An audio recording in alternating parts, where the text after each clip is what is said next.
She was 16 with a baby, and the whole school bullied her until we learned the truth. The first time I saw Alexis Monroe after she came back to school, she was standing in the doorway of our junior year English class, looking like she'd aged 5 years in the 4 months she'd been gone. Her clothes hung loose on a frame that had lost weight she couldn't afford to lose, dark circles shadowed eyes that used to sparkle when she laughed, and she carried herself like someone bracing for impact. Mrs. Holloway stopped mid-sentence about Fitzgerald's symbolism, and the entire classroom went silent, 28 pairs of eyes turning to stare at the girl who'd disappeared in September and was now returning in January with a reputation that had preceded her by weeks. Someone in the back row coughed out the word that had been circulating through Riverside High's hallways for days. Mom. The room erupted in barely suppressed laughter, and I watched Alexis's face flush red as she found an empty desk in the back corner and sat down without making eye contact with anyone. I'd known Alexis since middle school, not well, but enough to nod at in hallways and occasionally partner with for group projects. She'd been popular in the way that genuinely kind people often are, not the manufactured popularity of the drama-inclined crowd, but the easy likability that came from actually caring about people. She'd tutored struggling students, organized fundraisers for the animal shelter, always had tampons in her backpack for girls who needed them. Before she disappeared, I'd have described her as someone who made the world slightly better just by being in it. Now she sat hunched in that back corner, like she was trying to become invisible, while whispers and poorly hidden phone screens tracked her every movement. By lunch, someone had created a poll on Instagram asking whether she'd keep the baby or give it up for adoption. By the end of the day, someone else had photoshopped her face onto pregnancy announcement memes and circulated them through the junior class group chat. I didn't participate in the cruelty, but I didn't stop it either. I told myself it wasn't my business, that getting involved would just paint a target on my own back, that Alexis probably had friends who were supporting her privately. But I watched her eat lunch alone in the library that first week back, watched groups of girls who used to be her friends turn away when she approached, watched guys make crude comments about her body when she walked past in the hallways. The isolation was methodical and complete. Her social media accounts had been deactivated. I checked because I was curious about what had happened during those missing months, and the vacuum of her actual voice allowed rumors to flourish unchecked. Some said the father was her ex-boyfriend Trevor, who'd graduated last year. Others claimed it was some random hookup at a party. The most vicious rumors suggested she'd deliberately gotten pregnant to trap a guy into staying with her, and now he'd rightfully abandoned her to deal with the consequences alone. What struck me most wasn't the cruelty itself. High school had always been brutal to anyone who deviated from unspoken norms, but how the teachers participated in it through their silence and their pointed looks. Mrs. Holloway had moved Alexis to that back corner desk so she'd be more comfortable, which really meant so she wouldn't disrupt the class with her presence. Coach Hendricks had told her she couldn't take gym class anymore due to health concerns, even though Alexis looked perfectly capable of physical activity. Mr. Vance in biology had made a pointed comment during the reproduction unit about students who should have paid attention to this section before making life-altering mistakes, and the entire class had turned to stare at Alexis while she kept her eyes fixed on her textbook.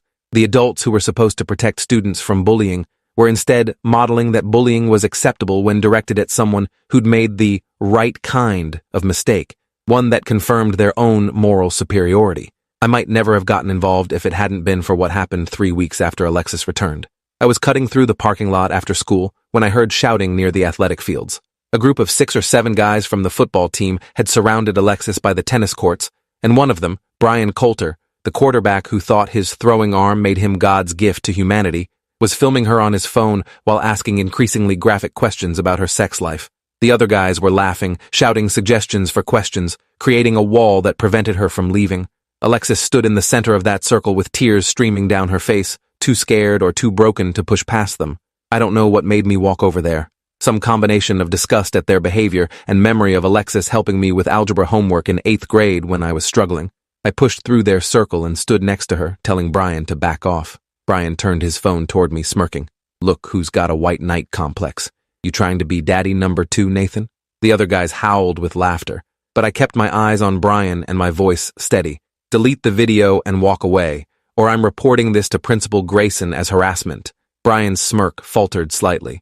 Grayson had a reputation for actually following through on disciplinary threats, and Brian's football scholarship dreams depended on maintaining a clean record. He made a show of deleting the video while his friends muttered about people not being able to take jokes anymore. Then they dispersed. Alexis was shaking beside me, her arms wrapped around herself like she was trying to hold broken pieces together. I asked if she was okay. She laughed bitterly and said she hadn't been okay in 6 months. But thanks anyway. Then she walked away before I could respond, leaving me standing alone by the tennis courts, wondering what exactly I'd just witnessed.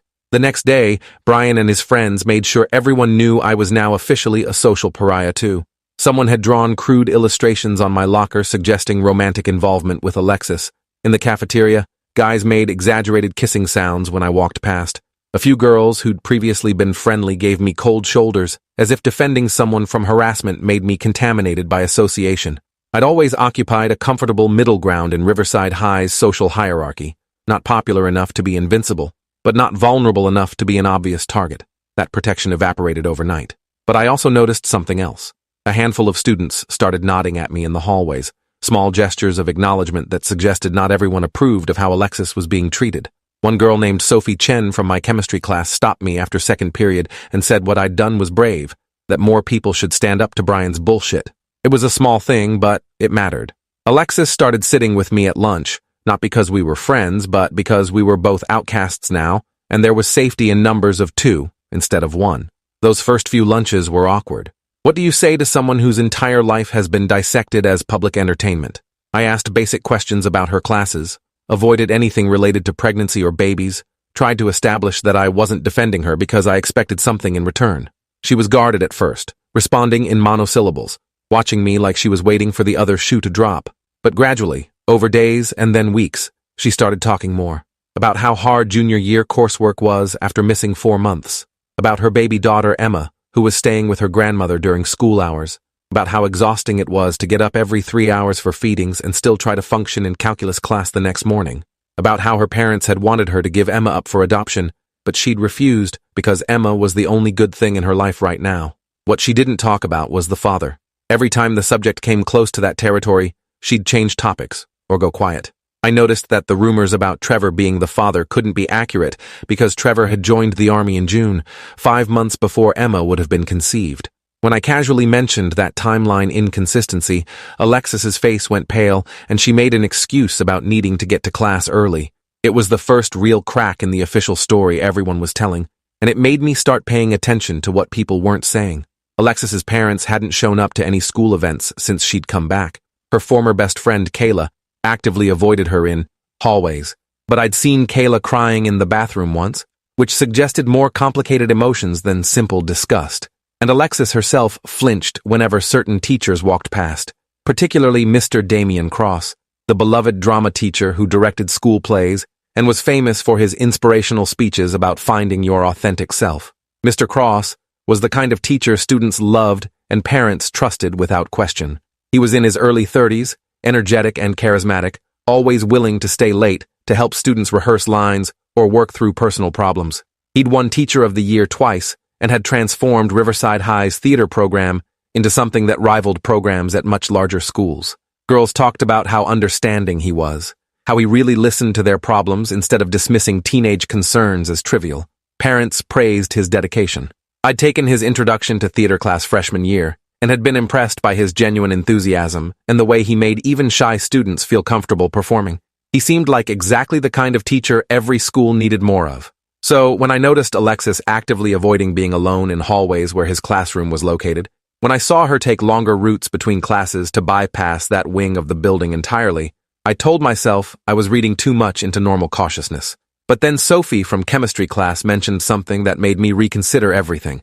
We were lab partners working on a titration experiment when she asked if I'd noticed how Mr. Cross always picked certain girls for lead roles in plays, not necessarily the most talented performers, but a specific type, shy, slightly insecure, usually dealing with difficult home situations. Sophie said her older sister had been in drama club 4 years ago and had told her that Mr. Cross had a pattern of offering extra help and private coaching sessions to those particular girls. Nothing explicitly inappropriate, he was too smart for that. But her sister had felt uncomfortable with how much he wanted to know about their personal lives, how often he'd text them outside school hours, how he'd touch their shoulders or backs during rehearsals in ways that lasted just slightly too long. Sophie's sister had quit drama club halfway through senior year and refused to explain why. Their parents had assumed it was college application stress, Only years later had she told Sophie she'd felt like Mr. Cross was grooming her for something, but she'd never been able to point to any single action that was clearly wrong. I started watching Mr. Cross more carefully after that conversation. The way he'd rest his hand on the small of a student's back when talking to them. The way he'd compliment specific girls on their appearance in ways that seemed friendly, but were just slightly too personal. The way he'd create opportunities to be alone with certain students by offering rides home or help with projects after school. And I noticed how Alexis physically recoiled the one time he'd tried to speak to her in the hallway, how she'd practically run away from him with panic written across her face.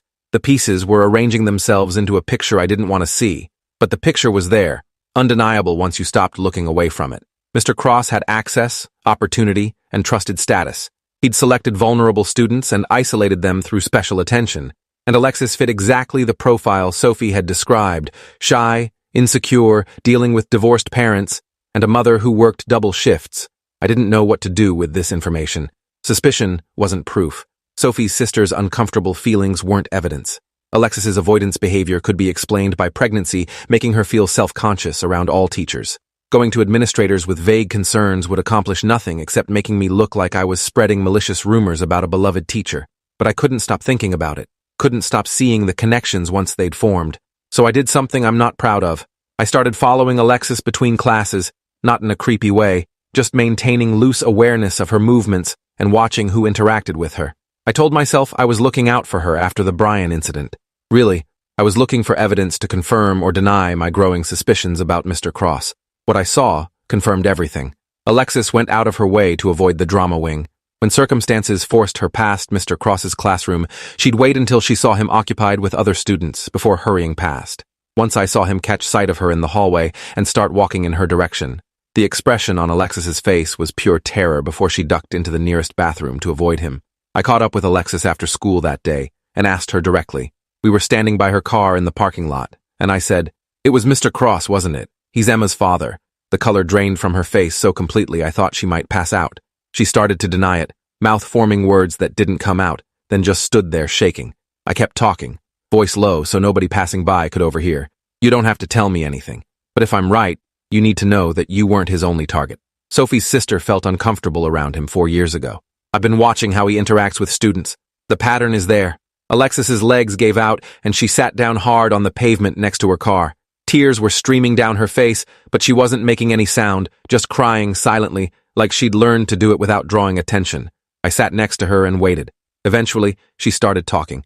Mr. Cross had noticed her during freshman year when she'd signed up for Introduction to Theater. She'd been struggling with her parents' divorce and her mother's depression, and Mr. Cross had been kind and supportive. He'd encouraged her to audition for the spring play, given her a small role, told her she had real talent. Sophomore year, she'd gotten a bigger role in the fall production. Mr. Cross had offered extra rehearsal sessions after school, just the two of them in the empty auditorium. He'd talked about his own difficult childhood, about how theater had saved him, created this sense of shared understanding and special connection.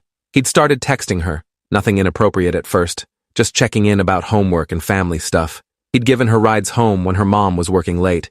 He'd been exactly what she'd needed, an adult who cared, who listened, who made her feel important. She'd trusted him completely. The grooming had been so gradual she hadn't recognized it was happening until it was too late. The actual assault had occurred last March during spring break. Alexis had been helping Mr. Cross organize props in the theater storage room. Nobody else was in the building.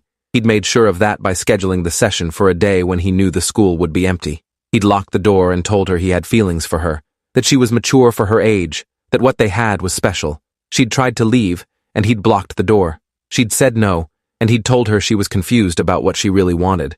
Then he'd raped her in that storage room while she cried, and said no over and over until she stopped saying anything at all. Afterward, he'd told her that nobody would believe her if she told anyone. He was a respected teacher with a spotless record. She was a teenage girl with divorced parents and a reputation for being dramatic. If she accused him, he'd make sure everyone knew she'd been the one pursuing him, that she'd been obsessed and had fabricated a story when he'd rejected her advances. He'd destroy her life and her mother's career. Her mom was a nurse at the local hospital where Mr. Cross's wife also worked. Everything would come out. Everyone would blame Alexis. So she'd stayed silent. She'd quit drama club with a vague excuse about focusing on academics. She'd tried to avoid Mr. Cross, but in a school of 800 students, you couldn't avoid anyone completely. She'd see him in hallways or at assemblies, and he'd smile at her like nothing had happened, like he hadn't destroyed her entire sense of safety and self. When she'd realized she was pregnant in June, she'd been paralyzed with terror. Her mother had been furious, demanding to know who the father was. Alexis had said it was Trevor, her ex-boyfriend who'd already left for Army basic training. Trevor couldn't contradict the story because he was at Fort Benning without phone access. Her mother had pressured her to get an abortion or give the baby up for adoption.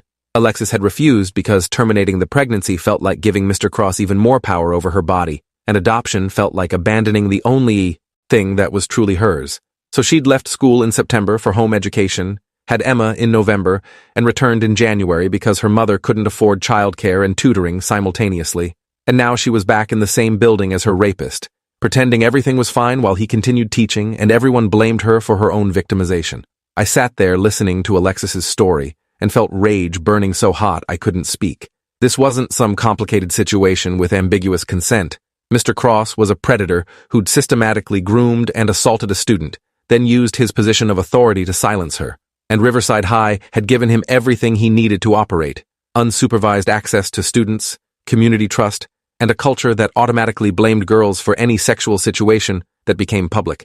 The adults in charge had failed so catastrophically that Alexis was being tortured daily for being raped while her rapist directed the spring musical and received parent donations for theater program supplies. I asked Alexis why she hadn't reported him after Emma was born, when she had physical evidence of his crime. She laughed bitterly and said evidence of pregnancy wasn't evidence of rape. Mr. Cross would claim it was consensual, that she'd pursued him, that he'd made a mistake, but she'd been the instigator. Who would people believe? The respected teacher or the teen mom who'd already been labeled a slut by the entire student body? I understood her fear, but I also knew that staying silent meant Mr. Cross would continue hurting students. Sophie's sister had been targeted 4 years ago. Alexis had been assaulted last year. How many others in between? How many since? I told Alexis that she wasn't responsible for his future victims, but we had the power to stop him if she was willing to fight. She asked what fighting would accomplish besides making everything worse. I said I didn't know, but doing nothing guaranteed he'd hurt someone else. We sat in that parking lot until the sun started setting, talking through options that all seemed insufficient or impossible. Finally, Alexis said she'd think about it, but she made me promise not to tell anyone what she'd shared. Not Sophie, not administrators, nobody. This was her story to tell or not tell. I promised, even though it felt like swallowing broken glass to stay silent about what I now knew. That night, I lay awake researching sexual assault laws and mandatory reporting requirements and statute of limitations, trying to find some legal avenue that would protect Alexis while holding Mr. Cross accountable. The next day, I approached Sophie and asked if her sister would be willing to talk to me. Sophie was immediately suspicious, asking why I wanted to contact her. I couldn't tell her the truth without breaking my promise to Alexis, so I said I was concerned about certain patterns I'd noticed with Mr. Cross and wanted to understand if my concerns were valid. Sophie studied me for a long moment, then wrote down her sister's phone number. She said Maya was in college now, studying psychology, and she'd told Sophie recently that she regretted not speaking up when she'd felt uncomfortable around Mr. Cross. Maybe she'd be willing to talk now.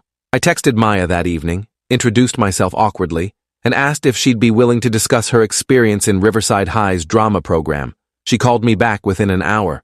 Her voice was wary but also eager, like she'd been waiting years for someone to ask the right questions. She said Mr. Cross had groomed her exactly the way he'd groomed others: special attention, private rehearsals, inappropriate compliments, gradually escalating physical contact. He'd never assaulted her because she'd had a boyfriend who'd insisted on picking her up after rehearsals, limiting Mr. Cross's access to her alone. But she'd watched him select other girls who were more isolated, and she'd felt guilty for years that she hadn't said anything when the patterns were so obvious. Maya said there was another girl from her year, Jennifer, who'd transferred to a different school halfway through senior year. The official explanation had been family relocation, but Maya suspected something had happened with Mr. Cross. Jennifer had been one of his favorites, lead role in the fall play, constantly staying after for extra help, and then suddenly, she was gone. Maya had her phone number if I wanted to try reaching out. I thanked her and spent the rest of the evening trying to figure out how to have this conversation with someone I'd never met. Eventually, I sent Jennifer a careful text, explaining that I was a current Riverside High student investigating concerns about a teacher, and I'd heard she'd been in drama club. Could she spare a few minutes to talk? She responded the next morning with a phone number and a time. When I called, Jennifer's voice was tight with anxiety. She asked me to confirm exactly what I was investigating. I said I had reason to believe Mr. Cross was sexually inappropriate with students. There was silence on the line for several seconds. Then Jennifer started crying. Mr. Cross had raped her in his car after a rehearsal the fall of her senior year. She'd told her parents, and they'd gone to Principal Grayson. Grayson had expressed deep concern and promised a full investigation. Then Mr. Cross had produced text messages that Jennifer had sent him. Messages that he'd manipulated her into sending by creating situations where she felt obligated to thank him for his help and support. Out of context, those messages looked like a student expressing romantic interest in a teacher. Mr. Cross had claimed Jennifer had developed an inappropriate crush on him, that he'd tried to handle it gently by maintaining professional distance, and that she'd become angry when he'd set boundaries. He'd suggested she was fabricating assault claims out of revenge for rejection. The school board had hired an outside investigator who'd interviewed both parties. The investigator had concluded that the evidence was inconclusive and that Jennifer's claims couldn't be substantiated. The official finding was that no assault had occurred, but Mr. Cross had shown poor judgment in communicating with a student outside school hours. He'd received a written warning. Jennifer's parents had been told their daughter's allegations were unfounded, and if they pursued the matter further, they could be sued for defamation. The family had moved to another district, rather than continue fighting a battle they were clearly going to lose. I sat holding my phone after Jennifer hung up, trying to process the implications of what she'd told me. This wasn't a case of suspected predatory behavior. It was documented predatory behavior that had been investigated and deliberately covered up. Riverside High's administration knew Mr. Cross was dangerous and had chosen to protect him anyway, which meant going through official channels would accomplish nothing. Grayson had already demonstrated that he'd prioritize the school's reputation over student safety. I thought about telling my parents, but they'd immediately contact administrators, which would trigger the same protective response that had failed Jennifer. I thought about calling the police, but without Alexis's cooperation, I had nothing but second-hand accounts and suspicions. Everything led back to Alexis, and whether she was willing to come forward, despite knowing the system had already failed one victim. I went to find her the next day during lunch. She was in the library, doing calculus homework while eating a sandwich. I sat down across from her and said we needed to talk. Then I told her everything. Maya's experience, Jennifer's assault, and the subsequent cover-up, the pattern spanning at least 4 years. The knowledge that if we did nothing, there would absolutely be more victims. Alexis's face cycled through shock, anger, and resignation. She asked what I expected her to do with this information. I said I expected nothing. This was her choice to make, but I could help her document everything if she decided to report. We could gather statements from Maya and Jennifer, create a timeline showing the pattern, demonstrate that Mr. Cross was a serial predator rather than a teacher who'd made one mistake. It wouldn't guarantee justice, but it would be harder to dismiss than one girl's word against a beloved teacher. Alexis was quiet for a long time, staring at her calculus textbook without seeing it. Then she said she needed to talk to her mother first, that she couldn't do this without parental support. I said I understood, and gave her Maya's and Jennifer's contact information in case she wanted to hear their stories directly. Then I left her alone to make what I knew was the hardest decision of her life. Either stay silent and safe, or speak up and risk everything while probably accomplishing nothing. I didn't envy her that choice. I also knew that I'd already made my own choice. If Alexis decided to fight, I was fighting with her regardless of what it cost me. 3 days passed without any word from Alexis. She wasn't at school, and I worried that I'd pushed too hard and driven her away entirely. Then on Thursday evening, she texted asking me to come to her house. I drove over after dinner, nervous about what I'd find. Alexis lived in a small ranch house on the outskirts of town with peeling paint and an overgrown yard. Her mother answered the door looking exhausted and suspicious. She asked who I was and what I wanted with her daughter. I introduced myself and said Alexis had asked me to come over. Mrs. Monroe studied me with the assessing gaze of someone who'd learned not to trust easily, then let me in. Alexis was in the living room holding Emma, who was sleeping peacefully against her shoulder. Alexis's eyes were red from crying, but her jaw was set with determination I'd never seen before. She said she'd decided to report Mr. Cross, but she needed help building a case strong enough that they couldn't dismiss it. Her mother was supporting her, which had made all the difference. Mrs. Monroe apologized for not believing Alexis initially when she'd finally admitted the truth about Emma's father. She'd been so angry about the pregnancy that she hadn't listened to what her daughter was actually saying. Now she was ready to fight. We spent the next 2 weeks building a case. Maya agreed to provide a written statement detailing Mr. Cross's grooming behavior toward her. Jennifer did the same and provided copies of the text messages Mr. Cross had manipulated her into sending, along with the school's investigation findings that showed administrators knew he was inappropriate with students. I created a detailed timeline showing the pattern of Mr. Cross targeting vulnerable girls in drama club across multiple years. Sophie helped me identify 4 other girls from the past 3 years who'd suddenly quit drama club without explanation. 2 of them were willing to talk. Both described similar grooming tactics and boundary violations, though neither had been assaulted. The pattern was undeniable. I also started documenting Mr. Cross's current behavior, taking note of which students he gave rides home to, which ones he texted outside school hours, which ones he kept after for extra help when the building was empty. Everything went into a binder that grew thicker with each passing day. We weren't just reporting an assault anymore.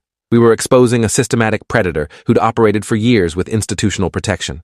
Alexis arranged for a paternity test to establish definitively that Mr. Cross was Emma's biological father. The results came back with 99.9% probability of paternity. That single piece of paper transformed Alexis's story from an unprovable accusation into documented fact. Mr. Cross had impregnated a student he'd had authority over. Even if he claimed it was consensual, which was a legal impossibility given their power differential and her age when it occurred, it was still statutory rape and abuse of his position. With that evidence secured, Mrs. Monroe contacted a lawyer who specialized in sexual assault cases. The lawyer reviewed everything we'd compiled and said we had a solid foundation. She recommended reporting to both the school board and the police simultaneously, so administrators couldn't bury it like they'd done with Jennifer's case. On a Monday morning in late March, almost exactly 1 year after Mr. Cross had assaulted Alexis, we walked into Principal Grayson's office with the lawyer, the binder of evidence, and the paternity test results. Grayson's face went from annoyed at the interruption to alarmed as the lawyer explained why we were there. The lawyer laid out the case methodically. A teacher had sexually assaulted a student on school grounds, impregnated her, and then continued teaching while the victim was blamed and ostracized by the school community. The paternity test proved Mr. Cross was Emma's father. Multiple witnesses documented a pattern of grooming and inappropriate behavior spanning years. A previous victim had reported assault and been dismissed in an investigation that found Mr. Cross guilty of poor judgment but took no meaningful action. The school district was liable for maintaining an unsafe environment and failing to protect students from a known predator. If they didn't take immediate action, suspending Mr. Cross, conducting a genuine investigation, and implementing new safeguards, the lawyer would be filing lawsuits against both Mr. Cross and the district for negligence and enabling abuse. Grayson tried to protest that this was the first he was hearing of serious concerns about Mr. Cross. The lawyer pulled out Jennifer's case file, which documented that Grayson had personally overseen that investigation. He'd known Mr. Cross was dangerous for years and had done nothing. His face went pale. Grayson called an emergency meeting with the superintendent and the school board. We spent 4 hours in a conference room going through every piece of evidence, while school administrators tried various strategies to minimize the situation. They questioned Alexis's credibility. They suggested the paternity test could be mistaken. They claimed the previous investigation had been thorough and had found insufficient evidence. They argued that Mr. Cross's reputation and years of service deserved consideration. The lawyer demolished each deflection systematically. Paternity tests weren't mistaken at 99.9% probability. Previous investigations had been deliberately superficial. A teacher's reputation didn't outweigh student safety. Multiple victims following the same pattern wasn't coincidence. By the end of the meeting, the superintendent had agreed to place Mr. Cross on immediate administrative leave, pending a full investigation. Police were contacted. The school board agreed to hire an independent investigator with no connections to the district. It wasn't justice yet, but it was progress. Alexis squeezed my hand when we left that conference room, and I saw something I hadn't seen in her face since she'd returned to school: hope. The news spread through Riverside High within hours. Someone in administration must have leaked it, because by the end of the school day, everyone knew Mr. Cross had been placed on leave for allegations of inappropriate conduct with students.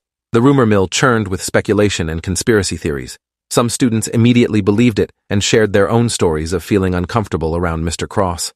Others defended him furiously, claiming this was a witch hunt or a misunderstanding. The drama club kids were divided between loyalty to a teacher they'd admired and dawning horror at patterns they'd witnessed but hadn't named. Brian Coulter actually apologized to Alexis in the cafeteria, saying he'd been a complete asshole, and he was sorry for how he'd treated her. Kayla, Alexis's former best friend, broke down crying and admitted she'd abandoned Alexis because she'd been jealous of Mr. Cross's attention to her and had convinced herself Alexis was trying to seduce him.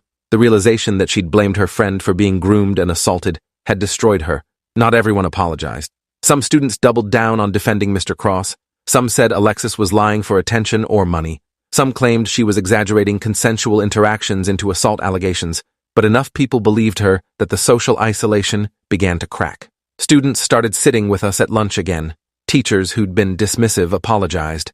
The junior class group chat that had been filled with cruel memes about Alexis was now filled with messages of support.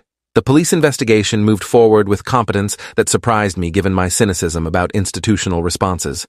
Detective Lisa Hammond, who specialized in sex crimes against minors, interviewed Alexis, Maya, Jennifer, and the other girls who'd come forward. She obtained Mr. Cross's phone records and found hundreds of text messages to students outside school hours, many sent late at night, many with content that was clearly inappropriate. She interviewed current drama club students and uncovered 2 more girls Mr. Cross had been grooming with the same tactics he'd used on Alexis. One was a freshman who'd been grateful for the attention until other students told her about the allegations, and she'd realized what was actually happening. The other was a junior who'd already been assaulted twice, but had been too terrified to report until she learned others had come forward. With each new victim who spoke up, the case against Mr. Cross became more overwhelming. He hired an expensive defense attorney who tried to paint this as a conspiracy of troubled girls with grudges against a caring teacher. But the physical evidence and the pattern across years made that argument untenable. Mr. Cross was arrested in April and charged with multiple counts of sexual assault, statutory rape, and abuse of authority. The trial took place the following fall. I was 18 by then, starting senior year, and I'd been subpoenaed to testify about the investigation I'd conducted and the evidence I'd compiled.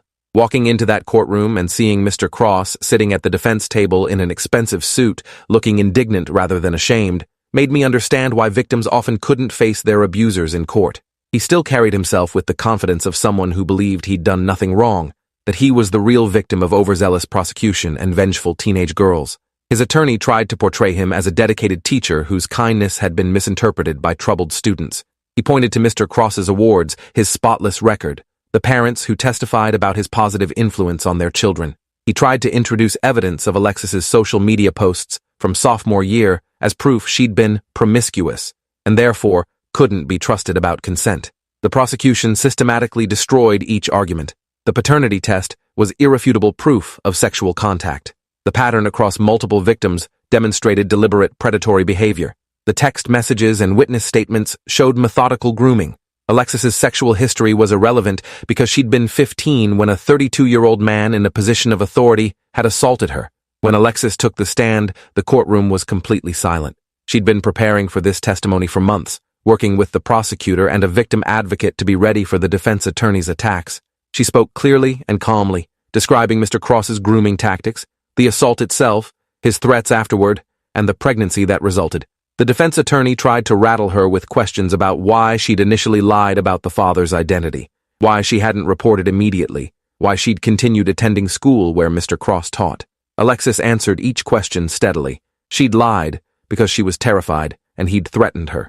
She hadn't reported because he'd convinced her nobody would believe her. She'd continued at Riverside High because her family couldn't afford private school, and she refused to let him steal her education, along with everything else. The jury watched her with expressions ranging from sympathy to anger, but nobody looked skeptical. When the prosecutor played portions of Mr. Cross's text messages to students, messages that were manipulative and clearly boundary-violating, several jury members visibly flinched. The defense tried to argue those were simply a caring teacher checking on struggling students, but the pattern, the late-night timing, the way he'd isolated certain girls, made his true intentions obvious. Jennifer, too, testified about her assault and the school's inadequate response. Maya testified about the grooming she'd experienced and witnessed. The freshman Mr. Cross had been grooming testified about his inappropriate comments and touches. Each victim added another piece to the portrait of a man who'd systematically abused his position for years while maintaining a facade of being the perfect teacher. The prosecution brought in an expert on sexual grooming who explained how predators identified vulnerable victims, isolated them through special attention, gradually normalized inappropriate behavior, and used power dynamics to silence disclosure. Every tactic she described matched Mr. Cross's documented behavior. The defense couldn't counter it. They tried arguing that Mr. Cross had made mistakes in judgment but hadn't committed crimes. They tried suggesting cultural differences in how some people express care. They tried everything except admitting what the evidence made undeniable. Their client was a predator who'd been raping students for years. The trial lasted 3 weeks. The jury deliberated for 6 hours. They found Mr. Cross guilty on all counts. When the verdict was read, Alexis started crying silently. Not from relief, the trauma doesn't disappear with a guilty verdict, but from the validation of finally being believed. Emma was sitting on Mrs. Monroe's lap in the gallery, too young to understand, but old enough to sense her mother's emotions. I watched Mr. Cross's face as the guilty verdicts were announced, and he looked genuinely confused, like he still couldn't understand why anyone thought he'd done something wrong. Sentencing happened 2 months later. The prosecutor asked for the maximum penalty, 20 years in prison with no possibility of parole. The defense argued for leniency, claiming Mr. Cross had already lost his career and reputation. Multiple victims gave impact statements. Alexis spoke about being 16 years old and pregnant by the teacher she'd trusted, about the social isolation and cruelty she'd endured, about raising Emma alone while her rapist continued teaching other students. Jennifer spoke about dropping out of college her freshman year because the trauma made it impossible to function, about years of therapy trying to rebuild her sense of safety. Maya spoke about the guilt she still carried for not speaking up when the patterns were obvious. The judge listened to everything, then sentenced Mr. Cross to 18 years in prison. Not the maximum, but substantial. He'd be in his early 50s when released. His teaching career permanently destroyed, his reputation ruined.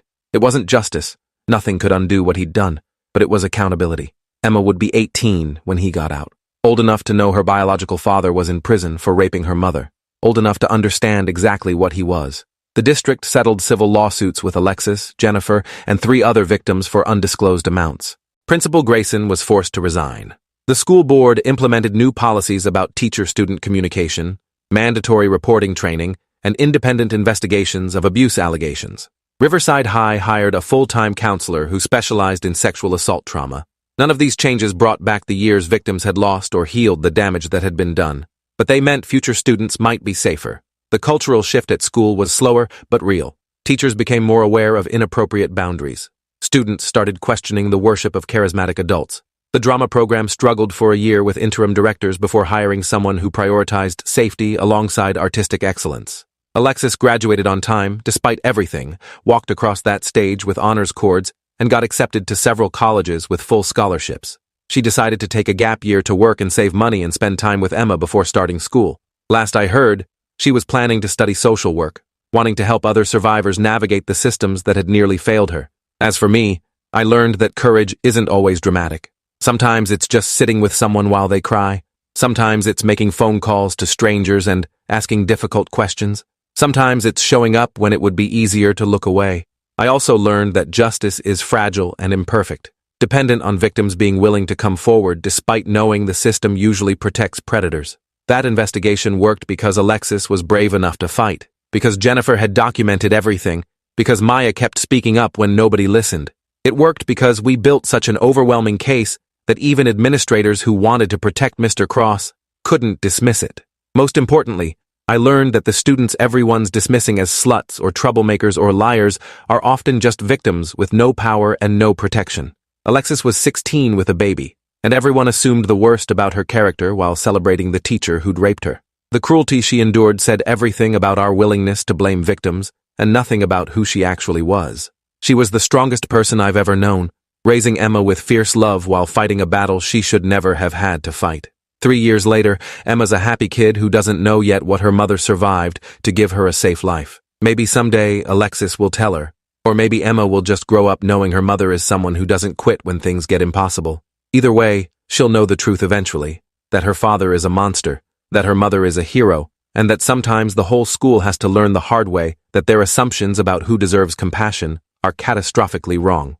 Thanks for watching till the end. Make sure to subscribe and like to not miss the next story.